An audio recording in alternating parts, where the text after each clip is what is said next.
Ẹ káàbọ̀ sórí ìkànnì yìí. Tó bá jẹ́ ìgbà àkọ́kọ́ tí ẹ ń bá mi pàdé rèé, ẹ bá mi like, ẹ comment, ẹ share, kẹ́ subscribe. Àwọn ohun tí ẹ máa wò lórí ìkànnì yìí, òun ni àwọn ohun tí ó ń lọ láwùjọ wa tó sì máa kọ́ wa lọ́gbọ́n. Ẹ máa bá mi ká lọ. Ẹ ṣáà máa wò wọ́n ràn. Ìlara ní í ṣe wọ́n. Ní onílara ò ní tẹ́gbẹ́. Alábòsí ò lè ní lárí láéláé. They know that they are totally failed and they will continue fail in Yoruba land. Àṣírí Gani ti tú. Àṣírí OPC Gani ti tú. Mo tún gbọ́kàn lẹ́nìí nínú family bàbá Fẹ́dí Fáṣẹ̀hùn. Wọ́n ní nígbà tí bàbá Fẹ́dí tán ṣòkú bàbá, wọ́n lé Gani bẹ́ẹ̀ nílé ajá ni. Wọ́n lé lọ́nà méjì in one day. Ní ọjọ́ yẹn ló gba ọ̀wọ̀ lọ. Tán pa gbogbo àwọn tó kó tí lẹ́yìn, tán pa wọ́n nípakúpa lọ́wọ́.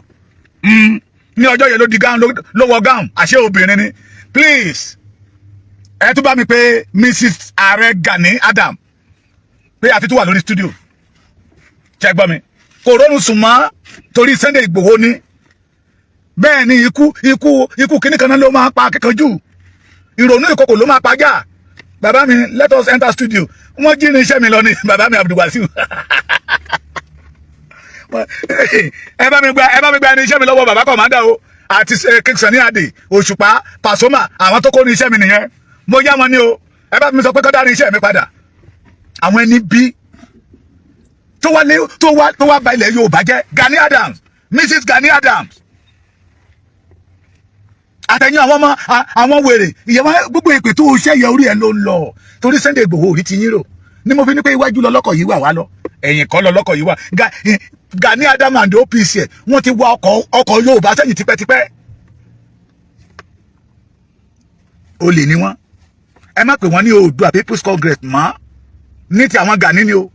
Ẹ má pè wọ́n ní Oòduà People's Congress mọ́. Ẹ má pè wọ́n ní Olè People's Congress. Wọ́n Gani hijack ẹ̀ lọ́wọ́ àwọn bàbá Fẹ́dí Fáṣẹ̀hùn ni. Fídíò bàbá mi kan wà níbí báyìí. Màá play ẹ̀ tó bá tẹ̀ jẹ́ títẹ̀ ní wọ́n ti ní ká má play fídíò àwọn ọmọ lórí burúkú yẹ but màá play ti bàbá yìí. Wọ́n hijack ẹ̀ ni. Ó lọ ọwọ́ bàbá yẹn sẹ́yìn wọ́n fi jẹ́ youth leader. Ló lọ ọwọ́ àwọn bàbá yẹn sẹ́yìn. Ló lọ ọwọ́ àwọn bàbá yẹn sẹ́yìn. So don't call them Oòduà People's Congress anymore. They are Olè People's Congress. Ojini, the OPC did not belong to Gani. Oji, àwọn èèyàn kan ní kíni Gani fi ṣe mo ní tó bá ti di Sunday Igboho lọ́rùn lẹ̀ torí Sunday Igboho rí títí ẹ lò. Ẹni tí àwa mọ̀ kó fẹ́ fún ayé bí Nàìjíríà bá tẹ̀ tí bó bá ti jẹ ayé àwa kan mọ́ ayé. Ẹni tó ní rárá òun ò nígbà kan jẹ ayé ọjọ́ ọ̀la Yorùbá. Ẹni tó nínú àwọn ọmọ Yorùbá tó wà lẹ́yìn odi tán fẹ́ wálé tí Fúlàní ò jẹ́ káráyè wálé pé gbọ́ nílé bàbá wọn jẹ́ máa lé ọmọ lẹ́yìn odi. Ní táwa fi fọ́ fún Sunday Igboho nìyẹn. Ṣùgbọ́n Gani ń fi àwọn àìmọye ọmọ Yorùbá tó wà lẹ́yìn odi títí Gani ti sọdọ alábò ara lọ́wọ́ owó gbígbà. Ní kúrè. Tí ì rí nǹkan kan. A ṣe mẹ́yẹ bọ̀ ni. Sunday Igboho ṣe mẹ́yẹ bọ̀ lápò ni. Ó jura wọn lọ. Ìlara ló máa pa yín. Bàbá wọn Mrs. Gani Adam lóògùn ọ̀fẹ́ o. Tí ma ti gbárùkọ Mrs. Gani Adam. Ẹ máa bá mi fi lóògùn ọ̀fẹ́ sí. Oh sorry, Mrs. Ààrẹ Gani Adams lóògùn ọ̀fẹ́ o. Ó ti ń bẹ̀rẹ̀ approval for good 5 years. Báwọn ẹkú táwọn ọmọ ẹ̀sùn nìyẹn. Ìjọba fún wọn lápúrúfà. Ẹ wọ ṣẹ́ ọwọ́ yín wò. Aláwọn bàbá yẹn ti mọ̀. Wọ́n ti mọ̀ pé amrọ̀bà nìyẹn, betrayer nìyẹn, ẹ̀yin gan kidnapper nìyẹn. That is why they did not give the Olè People's Congress approval to secure. Wọ́n mọ̀ pé ẹ lè secure. Ṣebí tẹ̀yìn bá nílé yẹn gan máa fi tọrẹ. They know that you can't do it.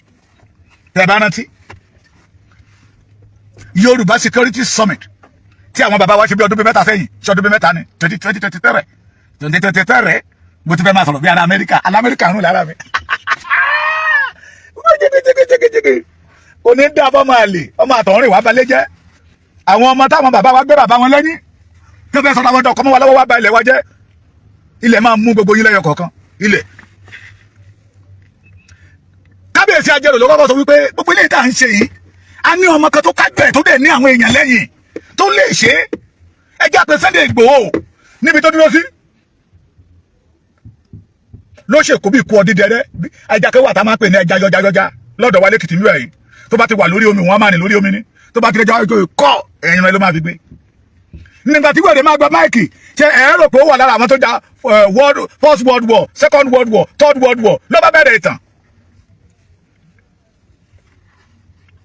ló bẹ̀rẹ̀ ìtàn ló ń pàtẹ́yẹ lọ́rọ̀ yìí wíìdí Adékẹ́mi dòdò ń dáwà ìwọ òdòdó ń dáwà kankan. You are one of the ògbólógbò ọmọ àlè in Yoruba land.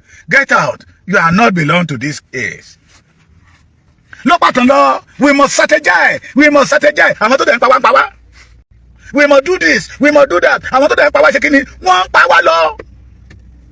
Làwọn kábíyèsí yẹ wá ní pé olórí burúkú lélẹ́yìí kò ní nǹkan kan ṣe. Lára àwọn kábíyèsí tó wà ń bẹ̀ yẹ àárín nínú wọn tó máa jẹ́ ọ̀rẹ́ bàbá Fẹ́mi Fáṣẹ̀hùn. Tẹ́ bá rántí àwọn kábíyèsí yẹ wọnú ìyẹ̀wù lọ kó tó padà wá. Àárín nínú wọn tó máa jẹ́ ọ̀rẹ́ bàbá Fẹ́mi Fáṣẹ̀hùn. Àárín nínú wọn tó máa mọ̀ bí wọ́n ṣe dá OPC ilẹ̀ fún ìjàngbara ilẹ̀ Yorùbá tí Gani sọ di kọ́pìnì káwókáwó tó fi ń bá Jonathan ṣe ní ìgbà yẹn lọ́hùn. Nígbà táwọn bàbá yẹn máa jáde wọ́n ní ẹja kó Sunday Igboho wọlé.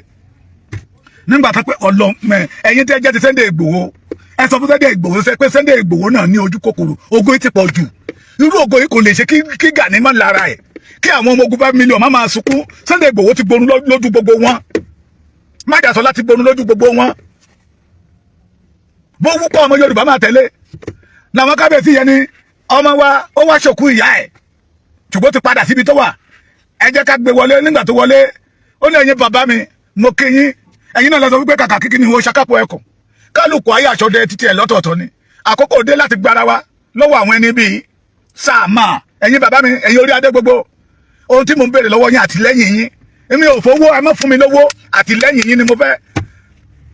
Nígbà tí kábíyèsí Ọ̀nìrìṣà máa gbé máa ẹ pàtẹ́wọ́ fún Sunday Igboho, ẹ pàtẹ́wọ́ fún Sunday Igboho, ẹ pàtẹ́wọ́ fún Sunday Igboho. Bàbá yẹn pé ẹ pàtẹ́wọ́ fún Sunday Igboho yẹn more than 1 million. Ìyẹn náà tó ká máa lára ìyà. Oh my God. Ẹ pàtẹ́wọ́ fún Sunday Igboho. Àwọn orí adé gbogbo wa bẹ̀rẹ̀ sí pàtẹ́wọ́. Nígbà tí wèrè tó wà lọ́dọ̀ wọn tó ń sọ̀rọ̀ bàbá ò ní kẹ́ pàtẹ́wọ́ fún.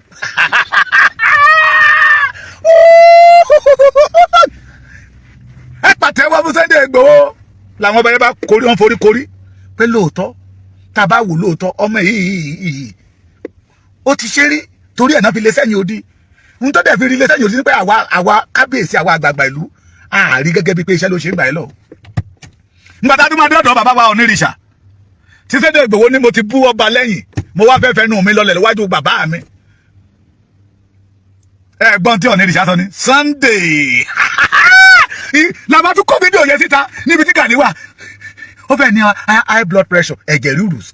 He want to have ẹ̀jẹ̀ rírus torí ìlara that you know that gbogbo àwọn tó fi cover nínú OPC tó lò tó fi betray bàbá Fẹ́mi Fáṣẹ̀hùn wọn ti kú lẹ́yìn ẹ̀.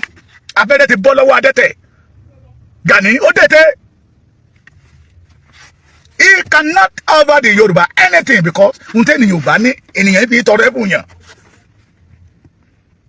Ẹ gbọ́ lẹ́nìí approval tí Gani ti ń wá more than 5 years. Àwọn bàbá yẹn gẹ́gẹ́gẹ́gẹ́ ló wá sọ wípé Sunday Igboho la fẹ́ lò. Ẹ mọ̀ gbà gbogbo gbé ọ̀rọ̀ iṣẹ́ lọ là ń pariwo nígbà tí bàbá Ládọjà lé pé Bọ́lá Ahmed Tinubu yọ̀ǹda ọmọ ìfún mi. Security tó lọ́ fẹ́ ṣe yẹ jágbe fún. Ẹ mọ̀ bí bàbá wa Bọ́lá Ahmed ṣe máa sọ̀rọ̀. Ẹ dẹ̀ rò pé ọmọ yìí mi sọ ti tèmi ni o mo fẹ́ máa fọ ìkú bíi ti bàbá Bọ́lá Ahmed Tinubu ẹ̀gbọ́n kábíyèsí Olúbàdàn mi ní mi sọ ti tèmi ǹjẹ́ ẹ lè pẹ́ ọmọ yìí kájú ẹ̀ ó kájú ẹ̀ awọ ẹ̀ kájú ìlú ok ṣé ẹ rò pé ó lè fún wa níbi 50,000 tó kéré tó bá ti lè mú wa ní kó lọ bẹ̀rẹ̀ iṣẹ́ lórí ẹ̀ is more than 50,000 ní bàbá Bọ́lá Ahmed bá bu owó lù because they see the quality of the vision. They see the quality of original. They see the quality of authentic. They see the quality that's not adalus. Ọmọlúàbí lára Sunday ọmọdé Yẹmọ Ìgbòho ìṣà. Òun lẹ́bi rí wọ́n tó kẹ́yìn sí ìtàtọ́ fi sunkún kiri. Èrò ọkàn wọn ni Sunday Igboho kò bá àwọn Àgbẹ̀kọ̀yà ṣe, kò bá àwọn ọ̀tá ṣe, kò bá àwọn fìjìláńtẹ́ ṣe. Mo ní ẹ ti ṣí àwọn Àgbẹ̀kọ̀yà ń bẹ lẹ́yìn Sunday Igboho, àwọn ọ̀tá ń bẹ lẹ́yìn Sunday Igboho, àwọn fìjìláńtẹ́ ń bẹ lẹ́yìn Sunday Igboho, àwọn OPC bàbá Fẹ́mi Fáṣẹ̀hùn ń bẹ lẹ́yìn. They are the real OPC, New Era, Reform. They are the real OPC, Oòduà People's Congress. Àwọn tó wà lọ́dọ̀ Gani olè People's Congress ẹ má fojú pojú àwọn yẹn kọ́ fún lápúrúfà wọ́n wá fún olè lápúrúfà wọ́n wá fún jẹgúdújẹrá lápúrúfà wọ́n wá fún bìtẹ́yà lápúrúfà ọ̀dàlẹ̀ lọ̀dàlẹ̀ ọmọ jẹ́ abẹ́ ẹ̀gbọ́n mi bí ọ̀dàlẹ̀ lọ̀dàlẹ̀ ọmọ jẹ́ ọ̀dàlẹ̀ lọ̀dàlẹ̀ ọmọ jẹ́. àwọn bàbá yẹn wá rí pé Sunday Igboho kájú ẹ̀ Sunday Igboho kájú ẹ̀ ìwọ tó sọ wípé ó yẹ Ààrẹ Ọ̀nà Kakanfò tó jẹ́ ó ju oyè ọba bòmíì lọ torí pé àwọn dìdìrì tó ti kó oríṣiríṣi ilẹ̀kẹ̀ wọn mọ̀ pé àwọn ló ń kó sí wọn lọ́rùn wọn rò pé ilẹ̀kẹ̀ ni ká dáa fún gbogbo yín ẹ ṣe máa wò wọ́n ràn ìlara ni ìlara Sunday Igboho ni ọrùn ebè ní àparò òkú sí it is because of Sunday Igboho lẹ́ẹ̀fi ní sinmi ẹ̀ẹ́dẹ̀ lé ní ẹ lè ní kẹgbà forí no ẹ lè ní who is Gani mo ní àwọn those people who are following him today they are baby OPC mo ń tẹnu mọ́ they did not know anything about OPC ìtàn irọ́ ìtàn ìkẹ́ni Gani pa fún wọn làwọn náà wà rò pé àwọn ti wà arrive ikú òjijì ní gbogbo yín máa kú tẹ́ bá fi ilẹ̀ Yorùbá lẹ̀ nínú Sunday Igboho ẹjọ́ ní comment section mo fẹ́ kẹ́ sọ títọ́ ọ̀rọ̀. Yes, the OPC reform in Ogun State, Abeokuta are the real OPC. There, leader discover full support for the mo mọ̀ wọ́n fẹ́ nígbà tí wọ́n ṣe meeting ru ẹkùn àwọn reform wà ń bẹ àwọn níwẹ̀rà wà ń bẹ àwọn tí bàbá bẹ́ẹ̀ ti bá ṣe wà ń bẹ àwọn Yorùbá lẹ̀ Yorùbá jẹ́ question tí mo fẹ́ béèrè kẹ́ bá mi kọ sí comment section nínú Sunday Igboho ọ̀kan lọ́mọ of Yorùbá land ojúlówó ọmọ of Yorùbá land àti ààrẹ Chief Mrs. Gani Adams ta ló fẹ́ balẹ̀ Yorùbá jẹ́ náà méjèèjì ta ló ń domi àlábẹ́ alẹ̀ Yorùbá rú ta ló ń lànà fúnfún lànà láti máa pa wá lọ ta ni ò jẹ́ kí ìran Yorùbá ó ní ìfọ̀kànbalẹ̀ ẹ bá mi kọ́ nínú Gani Adams àti Mrs. Gani Adams àti Sunday olóyè Igboho ta ló fẹ́ dalẹ̀ Yorùbá rú kẹjẹ kájọ mọ̀ àní wọ́n ti jẹ́ tán àṣírí wọn ti tú afẹ́fẹ́ ti fẹ́ àti rí fùrù adìyẹ wọn ò rí nǹkan kan ṣe mọ́ náà fi ń pariwo àpúrúfà lẹ́tà tó kọ sí àwọn gómìnà ẹgbọ́ ṣé lórí burúkú lè kọ lẹ́tà sí ní kẹ́yìn náà kẹ́ẹ̀dá lóhùn ok àwọn méjì ti sọ sí pé Gani Adams ẹjọ́ tó bá jẹ́ Gani Adams ẹ má bá mi fi Mrs. sẹ́yìn ẹ̀ Mrs. Gani Adams bí bàbá mi Adéwálé Abdulwasiu ṣe kọ́ Mrs. Gani Arikuyeri níkẹ́ tó fẹ́ dalẹ̀ Yorùbá rú bí 5 years ago tí Sunday Igboho ò sí nílé wọn ò rí kankan ṣe wọn ò sọ pé àwọn lè ṣe Sunday Igboho dé wọn ló ń ṣe drama ni ó ń ṣe tíátà ni ó ń ṣe kinní kan ni ó ń ṣe content ni ẹ̀yin náà ti ẹ̀ ṣe kan wọn ò rí kankan ṣe ẹ̀gbọ́n ta ló fẹ́ dalẹ̀ Yorùbá rú ta lọ mọ ọkọ ta lọ mọ àlè ta la tọ̀hún rìn wá bàbá mi àpèsìn Ọ̀tẹ́dọ́lá màá bá yín jà o ẹ kọ orúkọ yẹ dáadáa Mrs. Ààrẹ Gani Adams ọ̀kẹ́ pè ní Mrs. Ààrẹ Ganiyat Adamu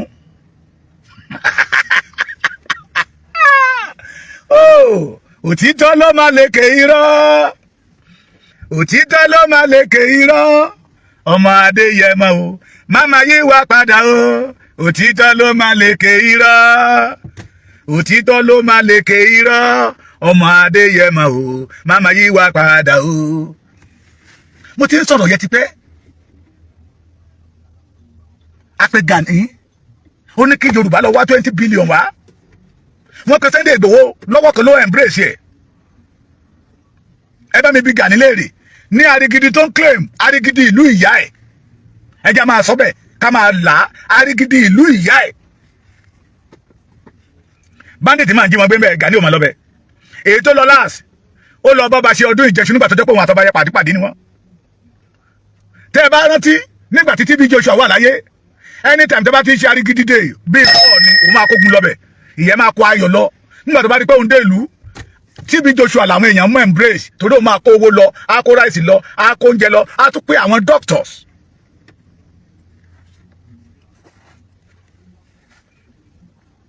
but Gani máa kógun lọ́bẹ̀ ni ẹ bá wa bẹ́ẹ̀ kó náà lọ ṣe content ní Arigidi tó bá jẹ́ pé lóòótọ́ torí Yorùbá máa sọ pé ọmọ ìyá dùn wọ́n ní kókó bí ogún bàbá gbẹ̀dẹ̀ bí ogún ìyá ó yẹ kó ṣe nǹkan tó dáa sí ìlú ìyá ẹ̀ ní Arigidi but irọ́ ni ẹ lọ bá wa bẹ́ẹ̀ kó náà tiẹ̀ lọ ṣe drama kó lọ ṣe fíìmù olórí burúkú ó wá approve kiri ọmọ àlè ọmọ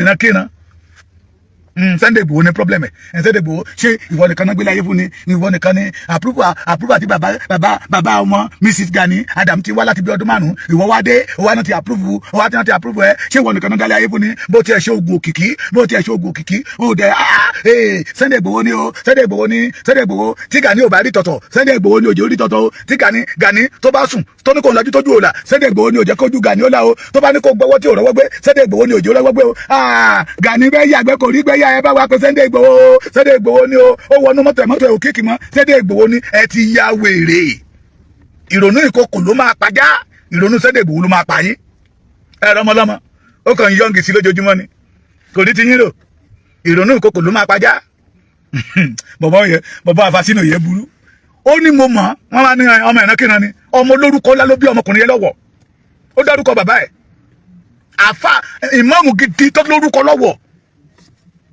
tó lórúkọ gidi ọmọ oníbíbí ló fi kalára ọmọ oníbíbí ni àfàsínà tó sọ̀rọ̀ yẹ pé gáùn náà fi escape aṣọ obìnrin náà fi escape Gani kò lọ́wọ́ ọmọ yẹn oníbíbí ni ọmọ ọkọ tún ni ìlà ọ̀wọ̀ ó ń bẹ lọ́wọ́ ẹ̀ ìlà kan máa wọn ọ̀wọ̀ máa kọ sọ́wọ́ ó ń bẹ kẹ́ lè mọ̀ pé kì í ṣe kó jáde ní family kan ṣá original authentic ọmọ ọkọ ni ní àfàsínà tẹ́lọ̀ ń tẹ́tì Mrs Gani àtàwọn ọmọ ẹ̀ òfò lẹ́ máa ṣe òfò lómi ẹ̀fọ́ ṣe máa ṣe gbẹ̀yìn àjọ́nẹ́dì nísìmí lórí ọ̀rọ̀ Sunday Igboho ẹ̀ ní nísìmí àyàfi tí Sunday Igboho bá rí ti yín rò ọmọ ọlọ́mọdé rí ti yín rò ṣáàtì ẹ̀mọ̀ pé èèyàn kan jẹ́ Gani àfìgbà tó kéyìn yẹ̀yẹ́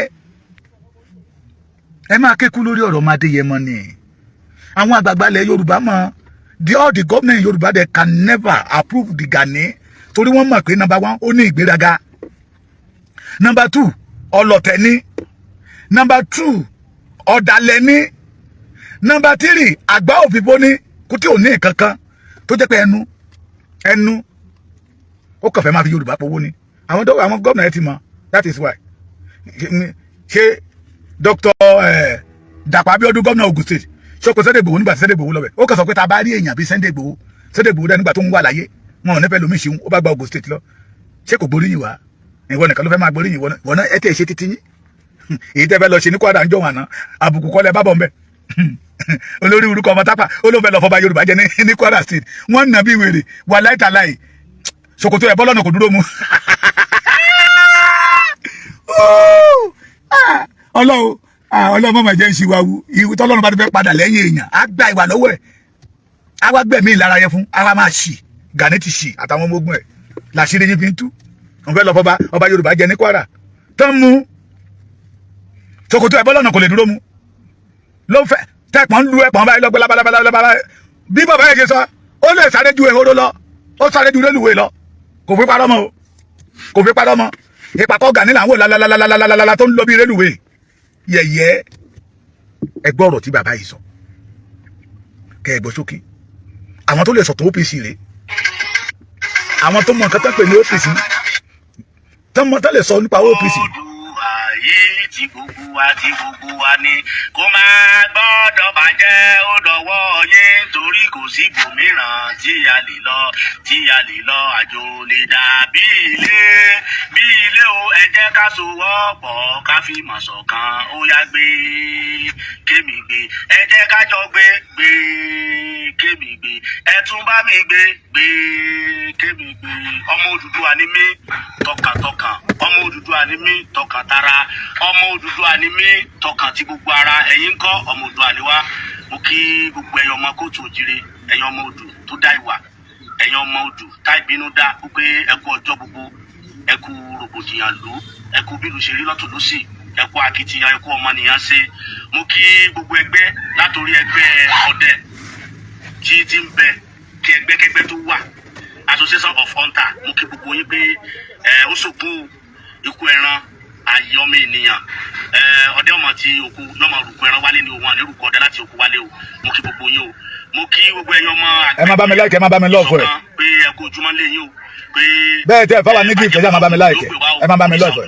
yọba wa ṣe mo wá kí gbogbo ẹ̀yin ọmọ ìyá mi pátápátá nínú ẹgbẹ́ Ọ̀túnba Ganiu Adams Igi Àdùbí wípé Oòduà ni mí o tọkàntọkàn ẹ̀yin kọ́ Oòduà ni wá àdúrà wọ́n gbà mo kí ẹ kú gbìyànjú gbogbo ẹ̀yin ọmọ OPC ẹ̀ jáde lọ́tùn lósì nípasẹ̀ rògbòdìyàn tí ń ṣẹlẹ̀ lórílẹ̀‐èdè Yorùbá tí agbójú agan sí ọmọ Adéyẹmọ tí ọmọ Odùduwà rí ọmọ Adéyẹmọ ní ọ̀tá tí ẹ ti gbàgbé ìbúra àná nígbà tá a máa búra nígbà tí OPC ń jẹ́ OPC gbogbo ọ̀pọ̀lọpọ̀ yín tẹ̀ ń jáde wáyé ọmọ gànfẹ́ lẹ̀ ń ṣe wígáàsì táwùtù ní báàgì lẹ̀ ń já lóṣòdì ní Mùṣín olè lẹ̀ ń já ẹ̀yin ọmọ dáradára òfò yìí tẹ wá ń jáde ní ìsìn tẹ̀ ń bẹnu tẹ̀m̀bẹ̀lẹ̀ lu Adéyẹmọ Adéyẹmọ kọ́ lẹ̀ ń bá jà o àwa tá a ṣiṣẹ́ fún Ọ̀túnba Gani Adams Oòduà ńlẹ̀ ń bá jà àwa tá a ń bẹ pẹ̀lú gbogbo lẹ̀ ń bá jà mo ṣe rẹ gbogbo ẹ̀yin ọmọ Ọ̀túnba Gani Adams tí ọpọlọ yín bá pé tẹ mọ tẹ ń ṣe pé kẹ ẹ bójú wẹ̀yìn wò kẹ ẹ rántí ìgbà ká bẹ̀rẹ̀ àwa pẹ̀lú Frederick Fasihun ẹ má jẹ́ àgbàgbé pé sábàbí Ọ̀túnba Gani Adams ni ló sọ ẹgbẹ́ Frederick Fasihun ló sọ di òkùnkùn tí wọ́n fi gbọ́ Frederick Fasihun ẹgbẹ́ OPC mọ́ lénìí ọpọlọ yín tó bá pé tí ọpọlọ yín wà lọ tó bá jẹ́ correct student láti ìgbà ìwàṣẹ tó OPC ti bẹ̀rẹ̀ tó jẹ́ legit tí ì ṣe pé ìkànnù yín àbí gbogbo yín ọ̀pọ̀lọpọ̀ tẹ́ ń jáde tó jẹ́ pé ọmọ ta ní ọmọ gáràjì ní ìwàkiwà lẹ wù tá a mú tá a discipline yín tá a wá wù ọmọ Yorùbá ní ẹ lè padà wúlò lọ́la tá a fi dà ìmọ̀ mọ́tọ́ tá a sì búra fún ẹ̀yin náà lẹ wá jáde ẹ̀yin nìkan dáa náà tẹ wá jáde lónìí tẹ́ ń bú ọmọ Adéyẹmọ ọmọ Adéyẹmọ lẹ ń bú àwọn sanku nínú ẹgbẹ́ Ọ̀túnba Gani Adams ti ń bẹ pẹ̀lú ọmọ Adéyẹmọ àwọn lẹ ń bú àwọn òde níbo mi tá à ń lọ torí ti adé ló ti tọ́nu torí arántí pé kì í ṣe Ọ̀túnba Gani Adams la búra fún arántí pé Odùduwà la búra fún nígbà tí OPC ń jẹ́ OPC níbo lẹ́yìn wà láyé bàbá gòdògòdò láyé master láyé gbòdògè láyé bàbá kàpí níbo lẹ wà láyé Olúmídé láyé tí wọ́n kú ọmọtàjú Adébísí ní gbogbo Àlímọ̀ṣọ́ níbo gbogbo ẹ̀yìn wà láyé Ẹrúpọ̀ ní federal government tí Ẹrúpọ̀ tó jẹ́ kọ́nẹ́tọ̀ ní Ìsàgà Kùtì Àjùwọ̀n gbogbo àwọn bàbá bẹ́ẹ̀ bọ́ra lágbàdo ní Ṣàngó níbo ni gbogbo wọn wà ètò òwò ló OPC ṣe fún wọn. ṣé ẹ rí i pé orúkọ Gani ò jáde mẹ́ẹ̀. sínú ìlànà ìkílọ̀ Ọ̀túnba Gani Adams ṣe tẹ wá fọ́sí tàbí iná wẹ́dà tẹ̀ ń bú Adéyẹmọ lẹ́nì tẹ̀ ń gbé ọmọ ṣe oore wo nípa OPC ṣe fún àwa tá a jìyà tá a jìṣẹ́ ní OPC àwa tá a fẹ̀mí ara wa lélẹ̀ àwa inbox ẹni tó bá yé lóye o àwa mọ iye àwa inbox yẹn ó ti yé ẹ̀yin tẹ́ bá jẹ́ student tẹ́ wà legit ní OPC àwa ṣiṣẹ́ o àṣìṣe àṣẹ Ọ̀túnba Gani Adams ni àdẹ̀jẹ́ kọ́bọ̀ ìrìn níbẹ̀. alánìkan jẹ́ ni. àwa sì ṣàdéhùn fún Odùduwà pé Odùduwà la búra fún gbogbo ẹ̀yin tẹ́ ń jáde ní ìsìn èso Odùduwà lẹ búra fún Gani Ọ̀túnba lẹ búra fún. ó tán. ẹ bá dẹ̀ búra fún Ọ̀túnba Gani Adams ló máa sọ̀rọ̀ against tí wọ́n bá ṣe tó bá fẹ́ fọ́ lé Odùduwà. ó tán. mo fẹ́ kí gbogbo yín kẹ́ ẹ pé tí yín wálé kò sí nǹkan kan tí OPC ṣe fún bá Olúmídé lọ́nà pápá mbẹ̀yẹn ibẹ̀ láti òkú ẹ̀gbọ́n Olúmídé sí kò sẹ́ni kankan tó béèrè kankan mọ́ lẹ́yìn ìgbà náà ọ̀gá mi bàbá Kàfídà lágbàdo crossing lágbàdo òkè. Oòduà yìí ti gbogbo wa. ìyẹn náà tó ṣe gbọ́rọ̀ ẹ fi wọ́n pásítọ̀ yìí náà ṣe ti gbọ́rọ̀ ṣe gbọ́n tí pásítọ̀ yẹn sọ lára àwọn ọmọ gànfẹ́ mo fẹ́ ṣe òfídò lára àwọn ọmọ àwọn táwùtù tó máa ń já báàgì lóṣòdì lára wọn rèé òun rèé ẹ̀dá lè mọ̀ ṣe rí báàgì ló ń já lóṣòdì lára àwọn táwùtù àwọn ọmọ ta ṣe rí. ṣe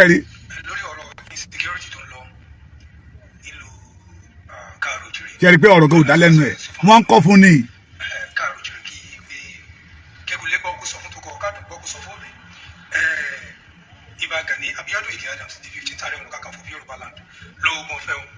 ṣe rí pé wọ́n ilé ti ponú ó ti pò. láti gbógun ti ìwà bàjẹ́ láti gbógun ti gbogbo àwọn ọ̀rọ̀ insecurity tó ń ṣẹlẹ̀ ní ìlú Káàárọ̀ Oòjíire ṣùgbọ́n gbogbo àwọn tó jẹ́ gómìnà wa ní ilẹ̀ Yorùbá tí wọ́n kọ ìwé sí ibi kí wọ́n ṣe ìfọwọ́sowọ́pọ̀ pẹ̀lú àwọn láti ṣe ìmọ́tótó àti gbogbo láti ṣe ìmọ́tótó nínú gbogbo inú igbó wa àti ní gbogbo agbègbè ilẹ̀ Yorùbá ipe kí àwọn ṣiṣẹ́ pọ̀ pẹ̀lú àwọn agbófinró lọ́lọ́kan-ò-jọ̀kan ní gbogbo àwọn security agencies wa tó wà nínú Nàìjíríà which is registered and which is constitutionalized ti pé kí láti jọ ṣe iṣẹ́ àwọn tí constitution Nàìjíríà tó gbà láàyè.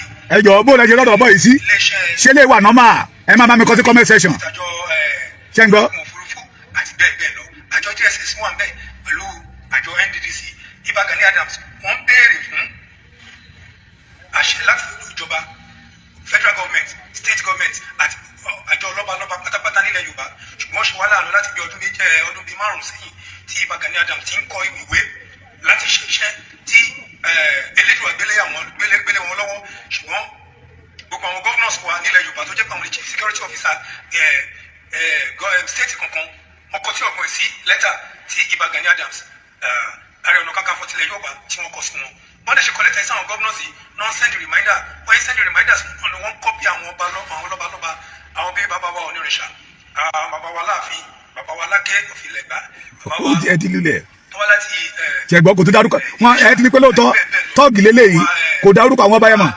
ṣẹ̀gbọ́n frustration ni ẹ wojú ẹ dáadáa ẹ rí pé frustration yẹn wà ń bẹ̀.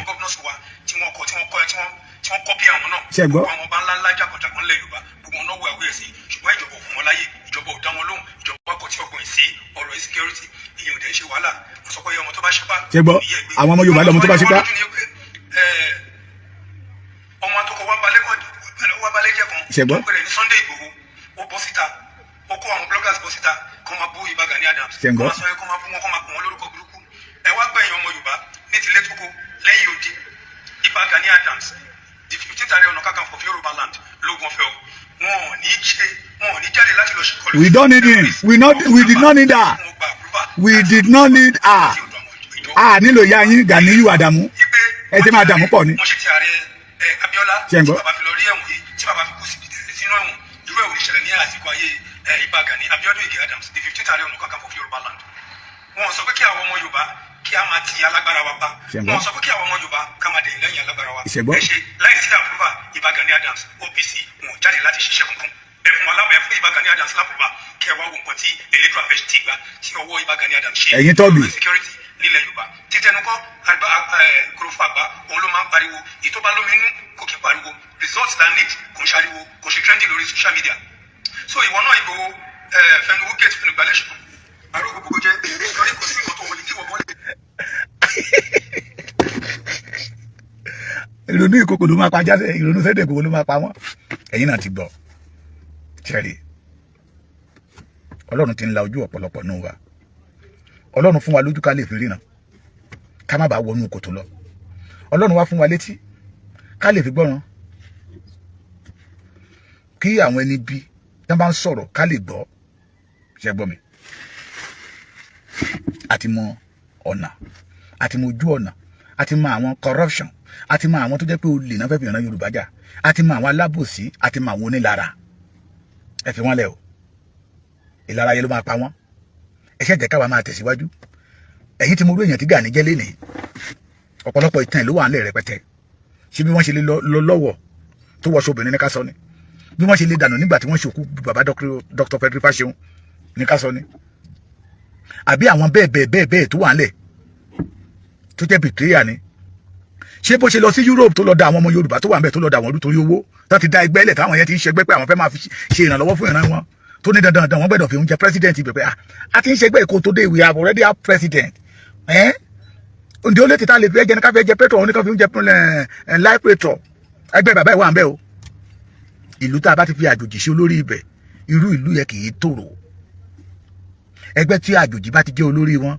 bí wọn ò bá ya olè wá yan kàńdá rẹ̀ sí alábàjọ ẹgbọ́rọ̀ tí bàbá yẹn sọ ó ní nígbà tí OPC wà tó OPC ń ṣiṣẹ́ àwọn ọmọ gànfẹ́ àwọn tọ́ọ̀gì tó ń já báàgì gbà lóṣòdì ní Mùṣín ní Bàrígà lágbàdo crossing ní Agége ní Ìkẹjà ní Ọjọ́ta ní Island ní Ìjẹ̀ṣà ní Sùúrùlérè ní Ojú Ẹlẹ́gbà àwọn ní Gani kó sínú ẹgbẹ́ tó ń pè ní OPC that is why I call them Only People's Congress ìrònú ìkòkò Sunday Igboho ló máa pàjá wọn mo kí yín pẹ́ kó ojúmọ́ ìní ọjọ́ ajé kí gbogbo wa jọ rí ajé jẹun ní kàbùkù bíi ti Gani o aṣọ yìí ò ní fàyà bíi ti Gani o mọ̀ ní tẹ́lẹ̀ àwùjọ bíi ti Gani ní jẹ́ ìkorò ní mọ̀ ìkorò ògo yín ò ní wọmi bí ògo Gani tẹ́ ẹ bá ti fẹ́ kí gbogbo nǹkan tí mo ṣe ìṣẹ̀lẹ̀ ẹ má dalẹ̀ o ẹ má dalẹ̀ ẹni tó gbé yín sókè o torí Gani àkàbà tó gbé gòkè ó ṣẹ ó fi bí iṣu bàbá Dr. Frederick Fasehun èrè ẹ̀ ló ń jẹ lọ́wọ́ yìí ọmọ Yorùbá ẹ̀já alájú wa Gani is part of enemy.